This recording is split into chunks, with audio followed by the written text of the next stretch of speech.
Hello, everyone. Well, you know that every now and again, the doctor likes to bring you something even more special. We have an amazing array of authors on the YouTube site, as you know, but every now and again, we get to do something that quite takes my breath away. And so our session brings both two authors that I cannot wait to be in conversation with, but we're here to discuss a novel that, should you enter these pages, your life will be changed, I have no doubt. It has been one of the most impactful reads that I've had in a long time, and I'm most grateful both to the author and to HarperCollins. So without further ado, let me welcome into the consultation Sam Holland, author of The Echo Man. Hi Sam, welcome, how are you? Hello, I'm good, thank you. So Sam is a major new voice in thriller fiction, without a doubt, and and Sam has a friend with her as well. I have a dog with me, which he's not making life easy. Sorry. So, Sam, what's the dog called? He's called Max. Max. Max. It's lovely to have Max with us as well. So the Echo Man. Do you have your cover with you? Would you mind doing I'm not doing this very well. So yes, here is the Echo Man. Beautiful, glorious. Absolutely glorious. Thank you, and we'll come back to those covers and have a wee discussion around that. But it's a shocking blend of true crime and serial killer thriller, and I would say with a delicious dose of horror slightly dropped in there. But following a murderer who attempts to copy the most notorious killer's true crime there. So we'll come back and talk about that. M.W. Craven, just a little quote here from Mike, says Sam Holland has created one of the most disturbing, shocking serial killers in recent memories. I would concur. Now, Sam herself is a self-confessed serial killer nerd. Sam having spent years researching the most notorious crime cases in history. And I think, again, once you delve into the pages of The Echo Man, you will see that body of research that has been done and that goes in to this novel. She studied psychology at university, and she's fascinated by delving into the minds of serial killers and exploring the motivations behind their behavior. And if it's all right, I'd like to ask a little bit about that from your knowledge of study on psychology and how you bring that into the book. But joining us is another fabulous author, AJ Finn. AJ, welcome. Thank you for being part of this discussion. Thanks for having me. I should ask, can you hear my dog snoring?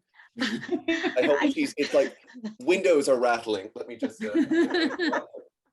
can say hello. We're good, yeah, come on. Say hello to all the dogs. Yeah, so we have Max, and who have we with you, AJ? Who's joining us? This is Ike, but she's a lady. It's the Sam Holland effect. So I'm just going to put her down. If she snores, I will just stand up to poke her. Oh, no worries. This is a total first here on The Doctor Will See You Now. I don't think I've ever had pets on, and I've certainly never had dual pets. So you're never going to again either. Yeah. Oh, I don't know. Let's see how this goes. Done. And the Doctor is always up for something new. So you never know, this could start a trend. It could be that no author's allowed on again unless they have a pet. So, and we can blame you. But just to say, AJ Finn has written for numerous publications, including the Los Angeles Times, the Washington Post, and the Times Literary Supplement. And I'm sure that many of you have read and thoroughly enjoyed Finn's debut novel, The Woman in the Window, sold in over 43 territories worldwide, and also that wonderful adaptation as well, film adaptation. He's a native of New York, but he's lived in England for many years before returning to New York.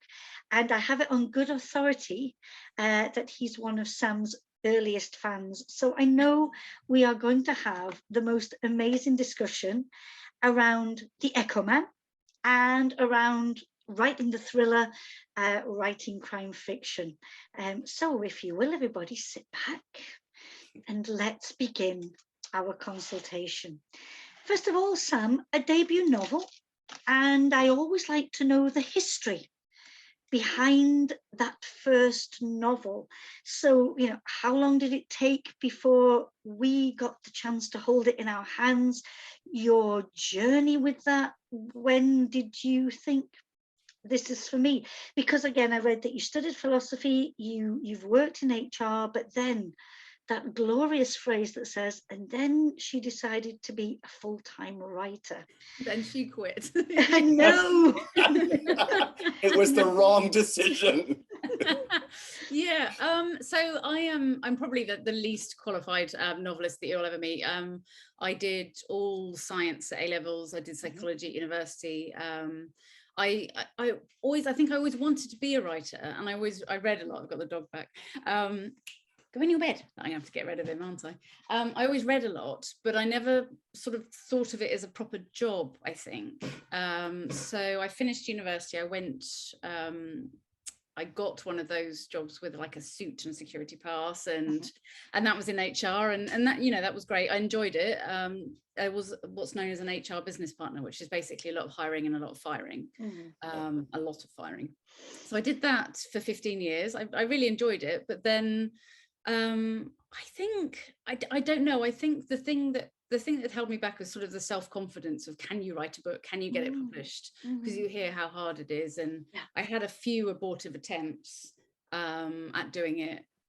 And then I had one that sort of got a bit more momentum, I think. And it was a bit of a perfect storm, because at the same time, my job, the politics got a bit much. It was a corporate job, and I mean, I don't know if you know it, but it's like it's a very, very corporate environment, and I'm not very good at politics.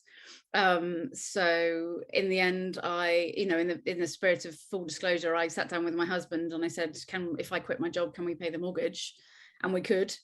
So I quit, and I decided to be a freelance writer with no qualification. I got a few jobs, one as a technical editor, that paid really well for a couple of months. At the same time, I was finishing the novel, and then I sort of went out on submission, got a lot of rejection, as you do, cut a long story short, months and months and months, and signed with my agent. And that was sort of, I guess, the beginning of being a writer. And I think I just sort of said, I am a writer now, and that was it, rather than and anybody told me that, I just kind of went, well, I'm going to be a writer, and then I was. So from the moment of inception of the Echo Man, in whatever way, shape or form it was when you began, to the 14th of April 2022 when it came out in the UK, and a little bit before that in the US, how long has it taken?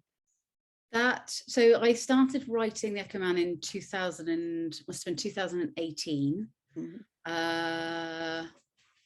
I edited it with Ed, with my agent. I think we went out on submission in 2020. It got picked up October 2020. And then, so then it had a lag, obviously, while we did a quick edit with my new editor, and then it went out sort of April. So it was a long time. What's that, 4 years? Yeah, it's been going a while, and I must admit, it was the sort of book that you think, this is never going to see the light of day. This is just never going to get picked up. But again, people who are regular viewers know that I am always intrigued at each author's story is unique, and that each author has that moment where they decide, I'm not giving up. I'm going to keep going with this, and it means that we are able to have this kind of conversation, and I would say to you, thank you so much, for just the work that needed to be done, the process that needed to be had, because eventually that beautiful thing is born. Yes, eventually. Yeah. And along the way, what do you think? To this point in time now, what do you think is the most important lesson that you've learned? Probably to write the thing that you love. So write what you know isn't something that works for me because, you know, I let's be on record, I've never killed someone, so it doesn't work. Yes. I've never been in the police force. I've never done anything, you know, that's remotely helpful. So I would say write what you love, because you're going to have to go over it so many times and read that book so many times. You have to love it, otherwise you know, you're going to go insane. And the amount of research that I did as well, so I read, I mean, we'll probably talk about it, but I read over 24 books to go to write the Echo Man. And again, it wasn't a chore, it was fun. So you have to do the thing that you love, otherwise it's, you know, what's the point? I love what you say. AJ, if I could just ask you, I mean, did the same hold true for you for The Woman in the Window? Did you write what you loved, or did you write what you know? I did both, actually. I was lucky in that respect. I love Hitchcock, always have done, and patterned my book on his films, particularly Rear Window. But I also used the opportunity to engage questions about or inquiries into mental health, particularly depression, which is something with which I've struggled for quite some time. So I got to marry those two concerns. And I do really enjoy that around thrillers, crime fiction in general, the idea of being able to explore some of those maybe what could be seen as tricky issues, but that enable us to consider and to reflect on things. And so, Sam, to come back to that notion of writing the serial killer and the research, and you've just mentioned the books that you've read, the research that you did into this, and we should say, should we not, the premise of the book that somebody is keen to copy some of the most famous serial killers before their what is to be their final, the cherry on the cake, if you will, although that seems frivolous to call it masterpiece, that. The masterpiece, yeah. Were there any in the those real life cases that you researched? I'm keen to know, were there any that you decided not to include? I didn't include any children. So I personally, I didn't want to, I don't know, I mean, I do know why the difference, but I didn't want to read about somebody killing children, and I certainly don't want to write about it. So I didn't include, for example, Hindley and what's his name, Ian and Brady, yeah. Yes, the Paul's murder. So I didn't include them. I also, so children were out. I also didn't want to, it's quite hard to do because serial killers do tend to go for women, but I didn't just want to include women as victims. So I wanted it's really odd thing to talk about, but I wanted a mix. So serial killers generally go for sort of 5 groups, see if I can remember them: women, children, the elderly, gay men, and homeless. And they're the people that are most vulnerable in society, basically, because of I guess the way they are. And so I just wanted a mix across them all.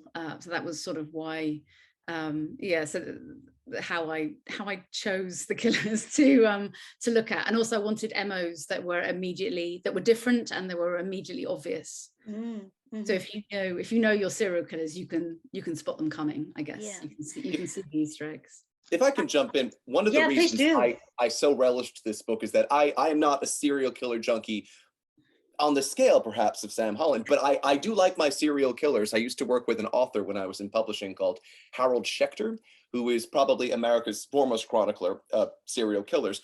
So I got to acquaint myself with many of them. Beginning this book, I was perhaps slightly concerned that there would be child victims. And I don't mean to cocoon myself. I know there are children who are killed, which is tragic. One thing I learned in British publishing is that the mortality rate for children within British novels is staggering. So many British novels feature on their covers, often attractively designed, a child's shoe or a pram or a swing set. And or a swing, absolutely. Exactly. I love the Brits. I've spent much of my life there. I'm buying there right now, but ooh, you people and your children. So with my tender American sensibilities, I was quite relieved to see that you had not gone there. Do the Americans not have that? Really? No. Sorry, that was a bit emphatic. No. I think the only book I can recall, the only British thriller that I can recall that featured a child's death was Claire McIntosh's I Let You Go, which is an excellent book, but that's not a serial killer book. No, I haven't read it. I've got it. I haven't read it, but yeah, I've heard it's brilliant.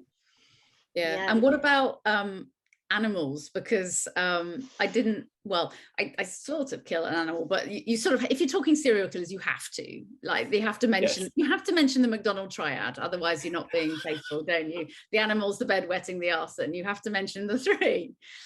You have to. So, but you brought it in as an article, didn't you? As a newspaper article. Yes, but in my latest one, I tried to kill a dog. But exactly, but I was told not to kill the dog.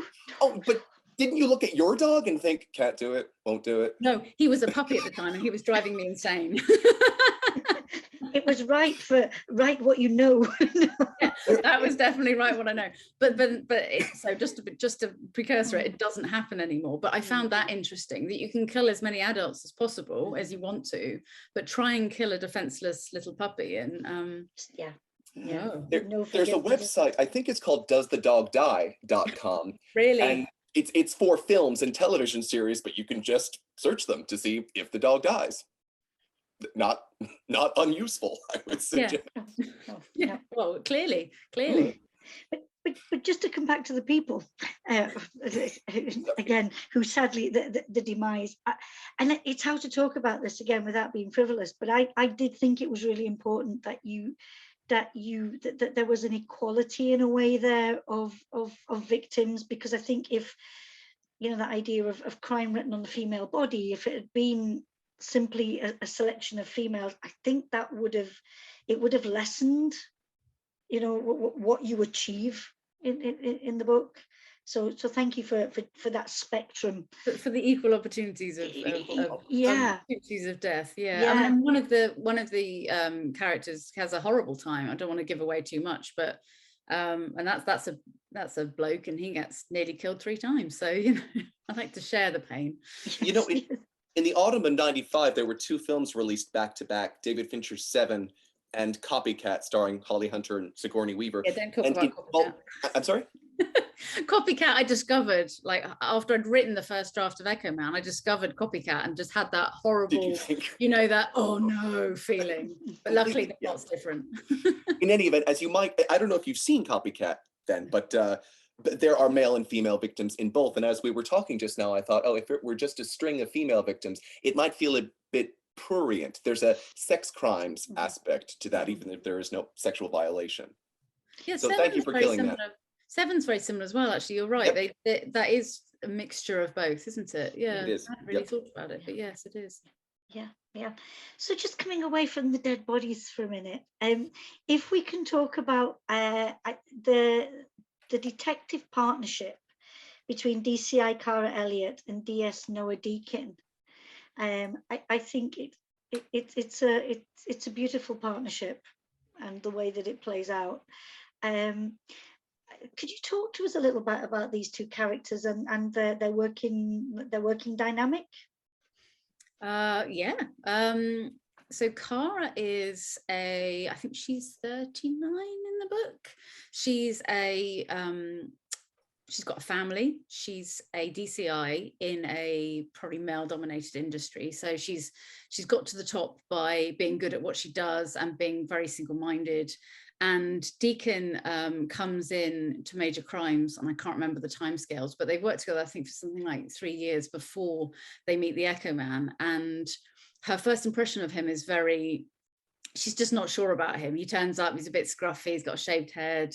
She's just not really sure. And then she's kind of learns that he's very diligent. He's like her in that way. He's very structured. And the 2 are sort of drawn together, and while they're not sort of naturally partnered up, they find themselves always working together on old cases. So when we come to the Echo Man, he's her sort of confidant in a way, and he's her crutch, and as the book progresses, we, as with all good detective partnerships, we start to wonder, is there a little bit more? Obviously she's married, but is there a little bit more between them? And he's had some relationships. He's been out with Libby, and we find out a little bit about, he's a bit what's the word, a bit dark in his way of, you know, going through life. But yeah, I think that question mark is always there about the will they or won't they, or yeah they, or yeah is you know, are there feelings that there shouldn't be? Because I love that, because I think, you know, that is life, isn't it? You know, there can be that you work with somebody for a long time, and then there's this frisson, like, what is this, and do we explore it or do we not? How do we deal with this? But I just thought there's again, without giving anything away, I just think there's such a tenderness there. Yeah, I'm glad you said that, because I would argue that the Eckermann is basically two love stories just with a whole lot of death thrown in. Yeah. And I had there was an interesting exchange on a Facebook group, I forget which was about, do you like your crime novels to be just crime, or do you like a little bit of romance thrown in? And personally, I always like that, when there's those sort of will they, won't they, a little bit of something else to make them human. Because at the end of the day, I think if you've got a man and a woman and they work that closely together, I think there will always be something like that. Yeah. But it was an interesting discussion. I was sort of sat there thinking, oh no, like, if everyone comes out saying they just like their crime just as crime, I'm in trouble, because that's not what I write at all. I also think those are some, you know, given the darkness that we find within these pages, I think that those moments just give us that little chance to breathe, and consider, you know, and come out of that feeling of menace that sits over the book. You know, that sense of, if I turn another page, oh my God, what am I going to find on this? Yeah. You know, and it's that pull that says, I don't want to look, but I'm going to have to look. Yeah. What do you think, AJ? Do you think it gets in the way, the relationships and romance gets in the way of a good crime novel, or do you think what's your view? No, I prefer my crime to be well-rounded in that respect. It doesn't even need to qualify as romance for me, I think, if it's just about two cops and their friendship. Yeah, human connection. That's exactly right, yes. One of the books I might mention later is in the series by Andrea Camilleri, the late Sicilian writer. I don't remember any of the mysteries in these books, or barely any of them. I do remember the characters, and I remember the food they eat. And that's why I continued to read his books. So yeah, I think the crimes are obviously not incidental, but Harry Bingham, a British crime writer, wrote a novel. I can't remember if it was his third or his fourth, but his second, actually. It was called Love Story with Murders. And I always thought that was a great title, much more interesting than just murders. Yeah. For me. Yeah. So let's stick with the love stories, because you said there's two. And could you tell us about the other one? And again, I don't want people not to get into it, but how does this form, and why does this form? Well, so at the beginning, the first person we meet, the very beginning of the book, is Jess. And Jess is a little troubled, is probably the best way of describing Jess. She has a few issues, and she is involved in an arson attack where her house catches on fire, house burns down, her husband is killed, and she is forced to go on the run as she's about to be arrested for the murder of her husband. And she sort of hooks up with this disgraced detective called Griffin. And Griffin has been suspended for running an off-the-books investigation, basically, into the crimes that we then discover is the Eckermann. And these two are both very lonely, very alone, and sort of find each other, I guess. They're both very sort of emotionally damaged individuals and have their issues, but I think they sort of understand each other because of that. And Griffin is certainly the character at the beginning. At the beginning, when I wrote it, I only had Jess and Griffin. I didn't have Karen Deacon at all. I just had Jess and Griffin. And I wrote that the beginning was just them. And the idea was that just those two would investigate it. And then I realized I needed I needed a cop and I needed 2 more people. But at the beginning it was just Griffin, to be honest, that I was slightly obsessed by, just because, you know, you need a dark, damaged man at the center of it all, don't you? Surely. That's yeah. And so again, you know, I just love the way that so officially the police are looking into these, because the police haven't yet realized the linkage that's there.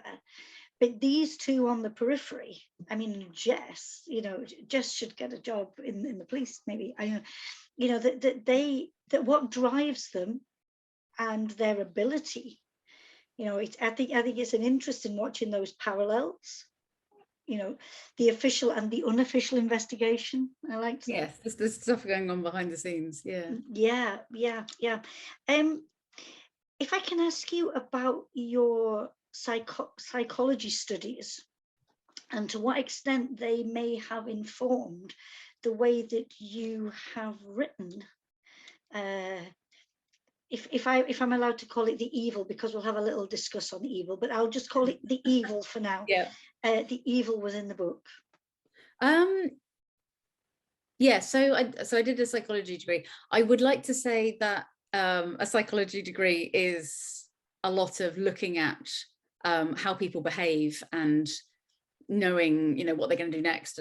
But to be honest, a psychology degree is mainly science. It's mainly about brain chemistry and perception, and you do a couple of modules on the interesting stuff, and then you don't do much on the rest. So it was good, as in it certainly gave me a good grounding on how to research, how to read research papers and scientific papers. It was good for that.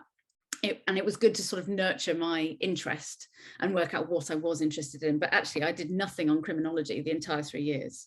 I did, I think, 1 module on social. But yeah, so if I was to go back, I'd probably do a criminology degree. But I really enjoyed it, and I guess that sort of nurtured an interest, really. Because I think that's, you know, at the premise of this, you know, the why done it.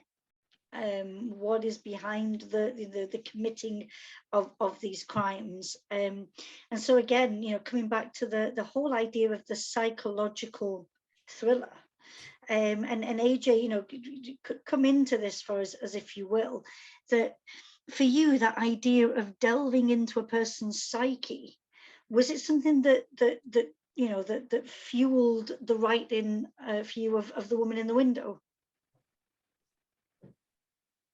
Yes. I feel frustrated often with thrillers, and many thrillers, not The Echo Man, but many are like this, in which the characters seem to dwell solely within the parameters of the plot. You sense they have no hobbies, that they know nobody except the relevant police personnel and maybe the victim, that they have no job to speak of unless it's necessary for the purposes of the plot. A lot of readers have complained, and I get this, that the first 30% of The Woman in the Window is quite a slow burn.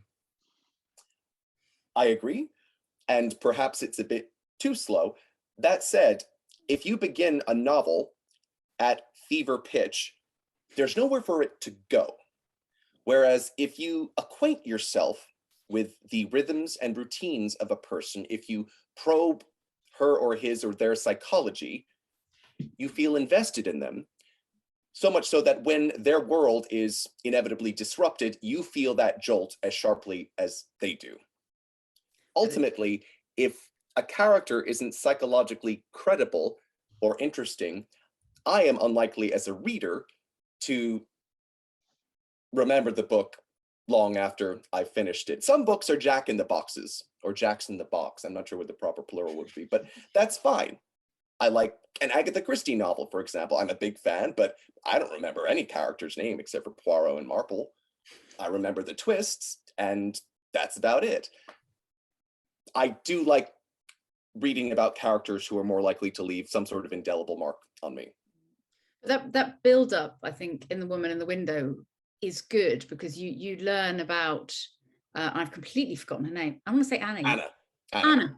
Yeah. You learn about her to such an extent. So you know her so well. By the time the twist comes, instantly you think you don't know. Instantly you don't know. Is it because of the drugs she's taking? Is it because of the alcohol? Is it because of? But that wouldn't be possible unless you'd done that build up.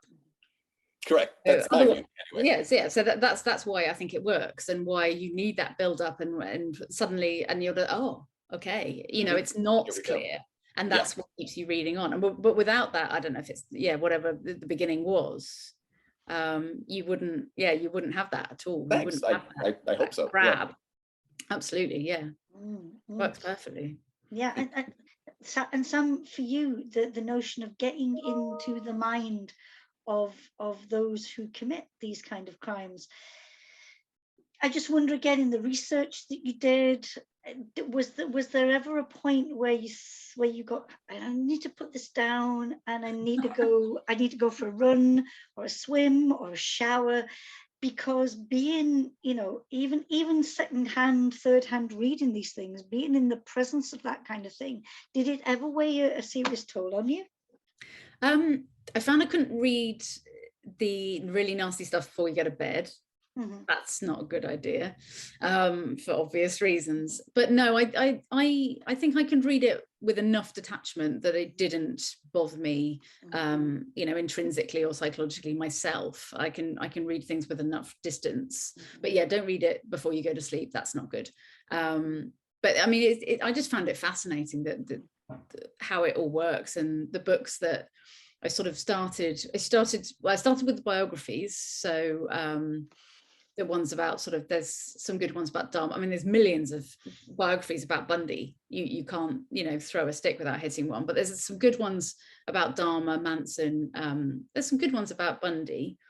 And then I moved on to the classics. So the John Douglas, Robert Ressler, Mindhunter, they're the sort of the fathers of profiling, aren't they? And their books are the best in that respect. And then there's the British version, which is a guy called Paul Britton, and his books are very good as well. So he's been involved in some of the big British cases. And then who's the guy? Dr. David Wilson does some very good serial killer books as well. And he goes into sort of the psychology but also the psychology of why we're interested in serial killers. And that side, I think, is a really interesting angle. Why do we read books like this? Why do we write books like The Echo Man? So it's just fascinating. I just really enjoy reading about it. Whenever a new one comes out, I'm always looking for the latest bit of insight. And that's what that aspect that I really like about the book is, you've created this, this engaging, horrific story, but you also get to learn so much along the way of these real life cases, and so thank you for writing maybe 2 or 3 books for the price of one. It's excellent value for money, I must say. How did you? I can see you have post-its on the wall there, and so I was wondering, how did you manage to keep control of the various strands that there are? Because there's certain aspects, of course, that we don't realize until much later in the book. But of course, you as the author, well, I wanted to ask, were you aware of how you were going to end the book, but how did you keep control of the different threads? So with this, to be honest, so I don't plot from the beginning. I am a plotter, as you can see, but I don't, or planner, whatever you call it. I don't plan from the very beginning. So in my head, I usually can see a few scenes of how it will play out. So I saw, weirdly, I'd always saw the very first chapter with Jess in the disabled toilets. I always kind of saw that, and that was a very picture of her, I thought, was how she behaved. She's a bit off like that. And then I saw one of Griffin in the pouring rain, standing in a crime scene, no umbrella, just, black coat, black trousers, boots, standing in the mud. And I kind of saw that. And I used those images to sort of write. And I knew sort of who it was going to be. So I wrote the whole book. And then I got to the epilogue and started writing at that. And then at that point, I thought, oh, okay. that's who it is, so to speak, without giving anything. It's really hard without giving anything away. Yeah. And then of course I had to go back and rewrite, and then I do all rewrites with this. So each let me find an interesting one. This is the second book, but so each card has a different point of view. Each color, sorry, is a different point of view, and then each the post-its are the clues that relate to different strands, so different plots. So it's kind of hard. So this one is yeah. So, and that's how I sort of see. I can't do it without this board. I kind of have to see the structure of it and see how it makes sense. And is there too much? This one, there's an awful lot of pink because there's an awful lot of a character called Adam in it. But yeah, so it's basically just post-its notes and plotting it all out and making sure that the beats fall where I think they should fall. Thank you Sam, for if I may sharing. ask, I'm so sorry. No, please go ahead. Sam, if I may ask, do you delineate chapters on that board as well as narrative perspectives? Yeah, so each chapter is always a different point of view. So I don't shift. Oh, I was about to say, okay. Yeah. So my dog's come back again. I don't shift point of view in chapter. I always have one point of view per chapter. So each part, I guess, is a chapter as well. I know people that do. No, go away. I've got a little spaniel here, haven't I? Yes, I have. He's not helping. Get off. Go in your bed. So yeah, each chapter is always from one person's point of view. Okay. So that helps, I think. Otherwise, I think I would get confused. Yeah, definitely. AJ, for your writing, do you have a similar structure, or are you a whole different style when it comes to the creation of a novel? I mean, I wish I were half as organized as Sam. Look at that. It's like a mosaic. It's beautiful. It's pretty, isn't it? It is pretty. It is. Yeah. And I imagine quite reassuring to see your work sort of organized like that. Yeah, because this book's finished. It doesn't look like that at the beginning. Right. It only looks like that at the end, and I kind of think, oh, okay, it's done. But at the beginning, it's just like a mess, and the board is covered in questions and why, how, do they do that? Do they do that? It only looks like that at the end, and you get. Do you use like yarn? Is it like Homeland, where you've got this whole? I'd love to get little balls of wool. Oh, don't tempt me. Don't tempt me. That will be next. I have a whole murder wall going. No, I do plot my books. Because I am working, well, I finished my second one. I do plot them in advance. A lot of authors state that they don't plot the end in advance. They like their characters to surprise them, which would frighten me quite a lot, actually. I would like to know where I'm going. So I will type out a synopsis. It's usually, well, gosh, the first synopsis was, for The Woman in the Window, was about 7,500 words, maybe. And the synopsis for the second one was close to 25,000, which is like almost a third of a book. Yeah. So I do like to know where I'm going, but I have not. I'm going to start color coding now because that is very impressive. It's very pretty. They're index cards, actually. They're not. They're stuck up there with blue tack. But can you see? So when you're writing that synopsis, you can see the story. Can you? Yes. Yes. Which is odd, actually, because the synopsis is not divvied into chapters. I don't write chapter 1 X, chapter 2 Y. I just write a block paragraph narrative and a treatment, I guess, would be the term. I think that's the term that's used in the film industry. And that's enough for me. That provides the armature of the book. And then I can, flesh it out as I write. Yeah. And I will say, I can't see that at all. And if I try and write a synopsis or a blurb, or I just can't see what happens. I just can't get it until I start actually writing it. Well, I'm a genius. But there we go. That's it then. That's the difference. Right there. So if I may ask Sam, so as you're beginning a book, do you know? I know that you mentioned with The Echo Man, you had a notion as to who done it. Yeah, vaguely, yeah. But do you begin writing without knowing how it'll wrap up? Yeah, pretty much. Okay. Yeah. Sometimes I have a better idea. So for this one, which is the second one, comes out next year, I knew better I knew better. I kind of see key chunks, key scenes, like you would in a movie, like Sure. a sort of chunk set of pieces. yeah, sort of chunk of dialogue or a chunk of action or something. And often I'll just write those blocks, the blocks that I see, and then I sort of jigsaw them in together. And for this one, they were that way around, and then at the end I had to swap them because they didn't make any sense. So no, I don't really see it at the beginning. I think I just need my fingers on the keyboard, and then it all starts to sort of flow. Fair enough. Yep. And it does. This is sort of the characters take shape. Kind of. I need the characters before I start. Otherwise, I can't go anywhere. I need to know who they are and what they do and what they look like and all that sort of stuff. Mm-hmm.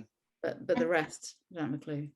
And speaking of characters, thank you. That's a perfect segue for the next question. Thank you. There are a number of damaged characters in the book. You've spoken to us about some of them. And I just wondered, in the creation of each one, were you aware of having to create a different character for each person, you know, so that there wasn't that either duplication or bleeding in from one character to the next? Because you start off with the two characters, you know, you start off, but then, you know, the ensemble begins to develop, and you know, each one has something, you know, that they've been through or that isn't quite right about them. And I just wondered about your choices. Yeah, it wasn't deliberate. I was aware, I think halfway through, that I was worried that that Deacon and Griffin would be too alike. Because they both, I mean, physically they're very different, but they have sort of some of the same characteristics. I was worried about the two of them, especially as they're both Noah and Nate. And then I threw in another N with Nav. So yeah, I wasn't making life particularly easy for myself. Nav was very easy because Nav is the only pure character, I think, in the whole book. Kara, again, I think she's probably fairly good in inverted commas. But no, I wasn't aware of anything it wasn't too deliberate. I kind of saw them as very separate. Griffin was a lot more sort of growly and gruff. I don't know. Yeah, they do exist as separate entities in my head.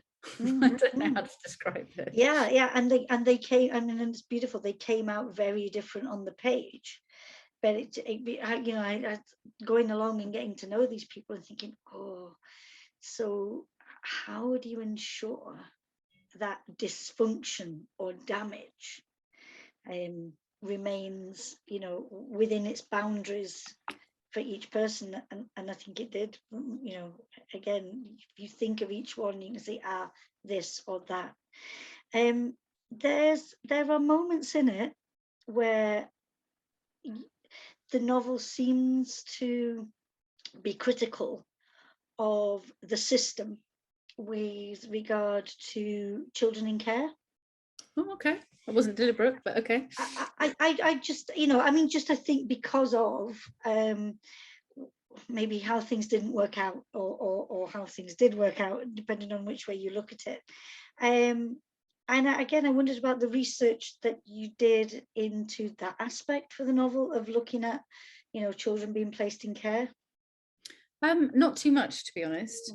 I was slightly aware that I didn't want to tar people with the same brush. I think Shenton says at one point, you know, not every abused child goes on to be an abused child. He does that, or he says something along those lines. Not every abused child goes on to be a serial killer. And I think he says that in the book.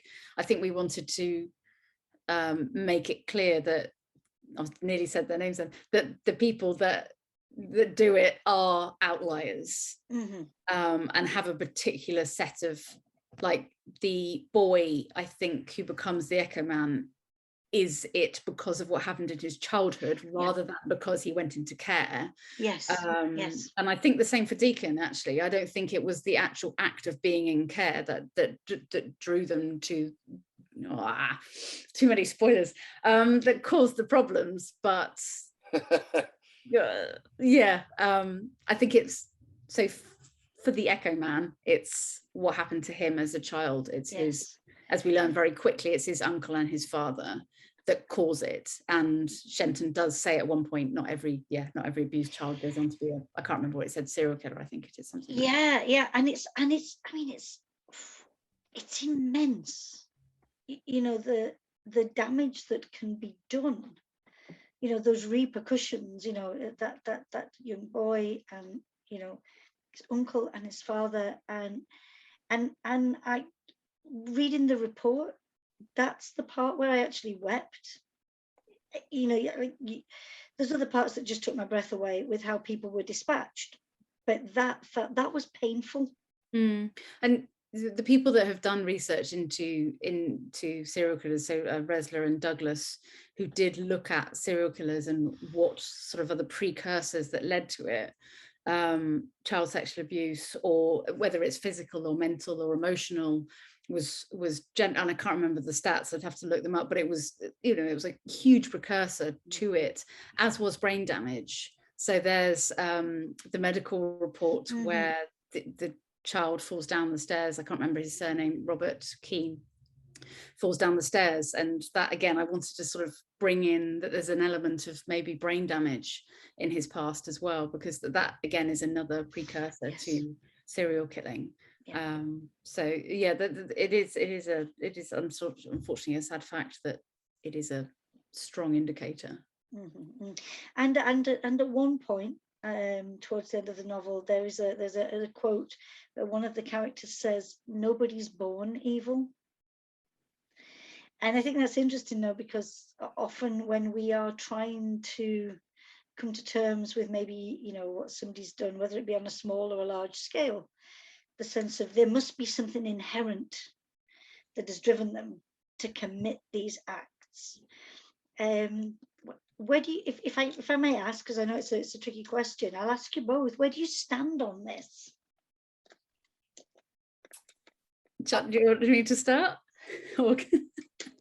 So there's a book that I read recently that's very interesting called The Psychopath Inside. And it's about a guy called James Fallon, who's I can't remember his exact career, neuroscientist. And he was doing brain scans on a whole range of people so he was scanning serial killers, but then he took part in a study where he was scanning for Alzheimer's patients, and he took part in it because they needed baseline subjects. And he came out that his brain chemistry was exactly the same as some of the psychopaths and the serial killers that they Fallon's was. Yeah. So his brain chemistry had the same, and it's the parts of the brain, and I can't remember which, but they control impulsivity and sort of emotional responses. And his brain was exactly the same. And he goes down this journey of looking into, am I a psychopath? And he concludes that some of his behavioral traits are very psychopathic. It's a fascinating book, but he concludes the reason that he isn't a psychopath and he doesn't go out and commit crime or kill people is because of his upbringing, because he had a good upbringing with good parents in a good environment. So I guess my argument, my position would be that people maybe, or children may be born, sorry, dogs here, may be born with a certain predisposition, but it's our environment that determines whether we go on to be good members of society, or whether we That's sort of my thinking through all the various reading I've done. So you can make a serial killer. I would agree entirely. I was just recently speaking to someone about racism and homophobia, and my argument was nobody is born racist. Nobody is born homophobic. It's environmental. You're conditioned to believe that someone else's race is a liability, someone's sexuality is problematic. And this book sounds fascinating. The Psychopath Inside, Fallon. Psychopath Inside, yeah, it's by James Fallon. It's really interesting. I mean, one point I would make, and this might sound precious, but I stand by it, is that in my adult life in particular, I've learned, to my dismay, but it's a useful lesson, that evil is not solely the province of serial killings or genocidal dictators. There are, of course, various forms and permutations of evil. Yeah. Some years ago, a long time ago, I remember I worked in an office with a lot of terrific people, but there were a few who, while unlikely to head home, open the fridge, and feast on the human remains there, practiced a sort of evil. They were bullies, they were gossips, and you know, fine, beyond or up to a certain point, that's to be expected, I suppose, from some adults, but they crossed that line. It seemed to me a form of genuine evil, so much so that I did not know how to respond to it. Again, I feel that's probably environmental. If you are raised being told, for example, that you are superior to others, or if you are raised in such a way that you feel insecure and later need to assert your superiority over others, that's again, environmental, that's nurture, not nature. Yeah, and coming back then, bringing these things together though, so something that sits there maybe, but it needs to be triggered, it needs to be brought out. And it's not necessarily that if it does sit there that people are going to behave in a certain way. But I also like that notion that you bring, AJ, that it doesn't have to be a knife wielding maniac. No. For somebody to embody evil or commit an evil act. Yes. Yeah. Oh, well, we've gone very deep, and I do apologize. I should like to bring it back a little bit lighter and say one aspect, and there are many, that I love about this book is, and thank you so much, Sam, are the short chapters. Short chapters. Short chapters. I mean, the book goes at such a pace. You know, and it made me again think of movies and Netflix series, how the editing, you know, is everything sometimes in you know, keeping you engaged and keeping that momentum. So I want to thank you about that. AJ, you too are a short chapter writer, and I wonder, you know, by choice, yes, by style, why? AJ, we'll start with you, but I want to know why you've both gone for, you know, that because it is a page turner. So AJ, why? I read a novel about 10 years ago, a thriller by a very popular thriller writer, and to be honest, I didn't think it was particularly hot stuff, but I kept reading it because the chapters were 2 pages long, and I thought, I don't know, it's like popping Mentos or Pez. You just, why not? Also, oh shoot, where was I going with this? Oh, that's right, yes. So I mentioned earlier one of my favorite crime writers, the late Andrea Camilleri, and I prefer his UK hardbacks, which are beautifully published, but I tend to read his US paperbacks so that I don't damage my UK hardbacks. And some years ago, I noticed, and I don't know why this is the case, but I noticed that his American publisher publishes each chapter to the tune of 14 pages, exactly 14 pages. No idea why. And I started thinking, well, surely he doesn't write them in 14-page increments. So I learned that you can break a piece of text off pretty much anywhere. And as long as the last sentence is at the end of a chapter, it reads like a cliffhanger. So we've got at the end of chapter 6, it was time. He turned off the television set and started getting ready for the night ahead. Chapter 7, the first thing he did was take a pair of old jeans out of the armoire. If you were to lump those together, that would not be successful. Yeah. But when you chop it up like that, and just one more example, end of chapter 7. Godspeed, said Montalbano, raising his head and starting back towards the car. Chapter 8, he reached for the handle to open the door, but then changed his mind. Again, I don't mean to knock the guy, but it shows you how easy it is to generate the illusion of suspense when there is nothing suspenseful happening. He's obviously a genius for coming up with that. We try so hard to end the chapters on the cliffhanger, and all he does is just no. We've thought about it the wrong way. Yeah. Sam, what do you think? I think I write short chapters because I have a short attention span, and I write for a bit, and then I need to shift to a different point of view, and I think it just ends up that way. I mean, interestingly, like the books both have ended up about sort of 70 in the 70s chapters wise, I think. So I think it must just be a quirk of how I write, to be honest. But when I read, I like to read short chapters, and I like that.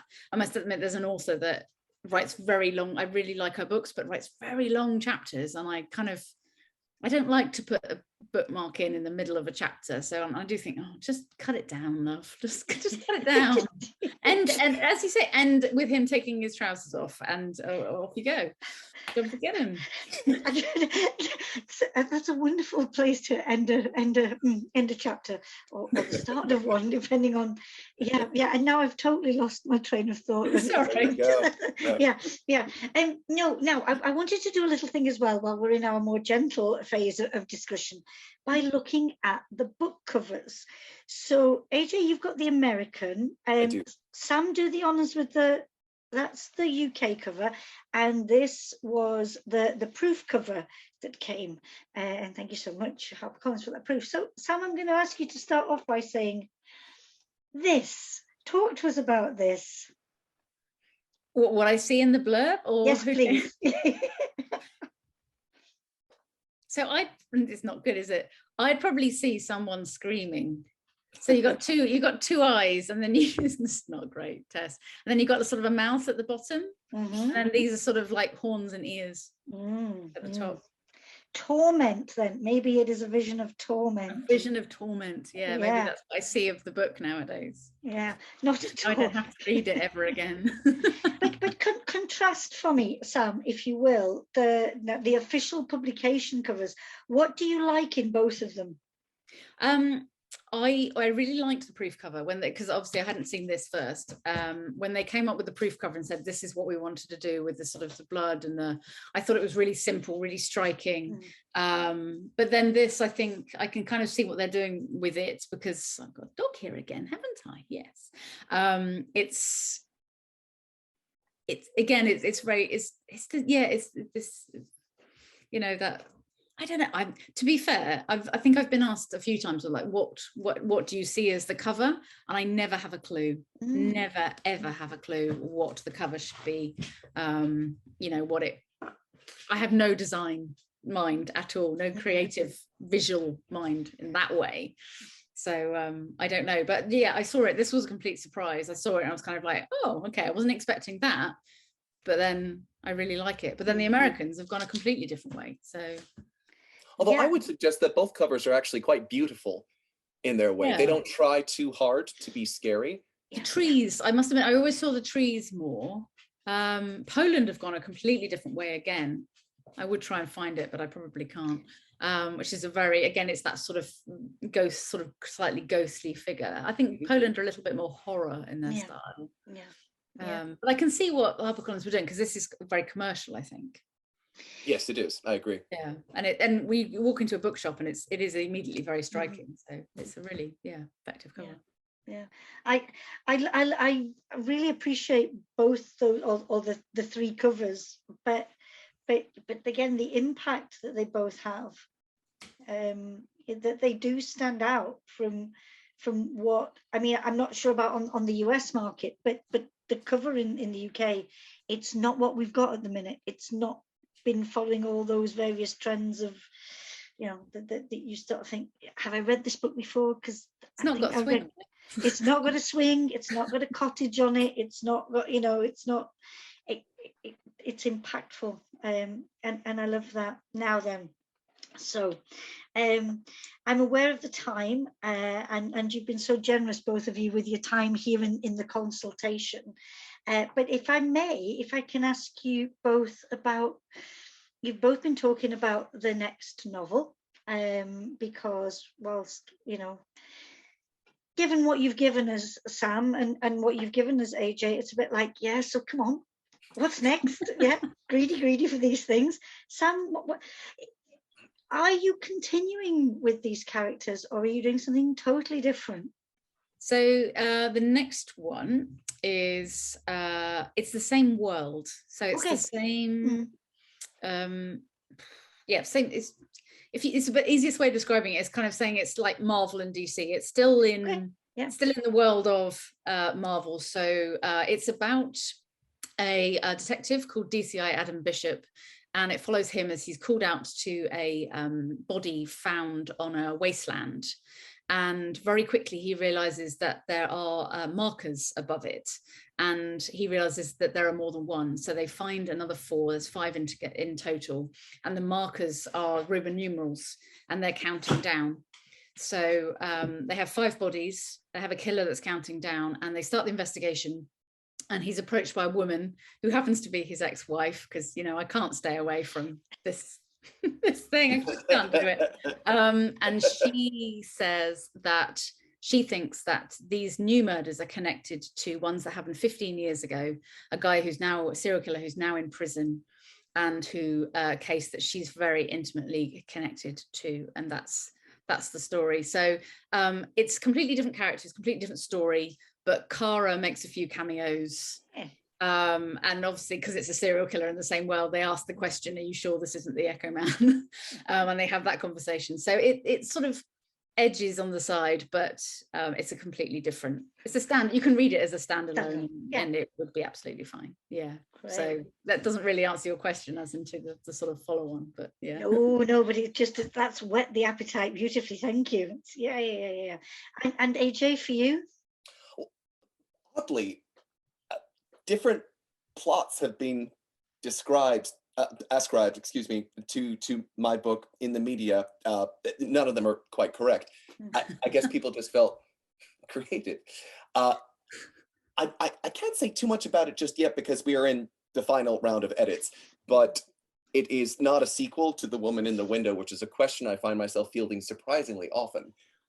I started to say yes, like it's The Woman in the Window 2, The Winter Soldier, or, you know, like it's a Marvel property. But no, she is, I've got nothing more to say to that character. She's living her best life, leave her alone. She's right? She's outside, come on. She's had enough. So I will say it's a thriller set in San Francisco. You described it to me, I remember, when we met, and I remember thinking, oh, that sounds good. Well, a lot of the action does take place in a large house, and I realized I just like writing about nice real estate, like people living in beautiful homes. So you have to do research as part of that. Go and look around lots of beautiful homes. It's grueling. It's really backbreaking. I don't know how I do it. Yeah. Struggle for your arts. I did. If I may ask one last quick question of Sam. Yeah, sure. Did your husband ever say to you, "Wow, you're messed up"? No, he's. Or is he like, "Oh, that's what I signed up for"? That's what happened. No, I mean, every now and again we joke that, you know, we have a septic tank outside, and we joke that, you know, if he ever does anything wrong, he'll end up in the septic tank. And my answer to that is yes, but that's the first place anybody would look. You know, if I was stupid enough to kill you, no one would know. Yeah. So no, he's the most patient, easygoing man you'll ever meet, and luckily he just takes this all in his stride. He doesn't really read them until like the final. He's very bad at reading my books. Like that one, he didn't read until very late. So yeah, and he knows he hasn't got much choice in the matter. So good to know. Good. Yeah, good to know. Yeah, and watch out in case he goes missing. Yeah. Well, exactly. If he does ever go missing, you know what? Yeah. We'll come looking. So. Authors and dogs, and haven't they been well behaved? He's not. He's been a nightmare. Oh, really? Well, Sam, you've hit it well. Yes, you really haven't heard her. No, Ike has been absolutely silent. This one has been tippy tapping around me the entire time. Haven't you? You want to say hello one last time? I'm gonna. Hey, Max. One last. Yeah. Hey, Max. Hi. Very nice. Oh, thank you for being with us today. Thank you for making the consultation room so different. It's been lovely. So, Sam, as we're here to celebrate the publication of The Echo Man, it just remains for me to wish you all the very best with this publication. The noise that is being made around it already is tremendous, and I know it will resonate long into the future, this book. AJ, thank you so much for being here today. I really appreciate you coming and being part of this. It's been lovely to spend time. Thank you, AJ. Together. Yeah. Oh, it's disturbing your peacefulness. Yes, I did want to say most emphatically, this is an exceptional thriller. It's really sensational. I've read a lot of serial killer thrillers in my day, both as a reader and as an editor and publisher. This is top tier. I really recommend it. Thank you. Thank you. She wasn't into it. She's more a romance gal, as you can see.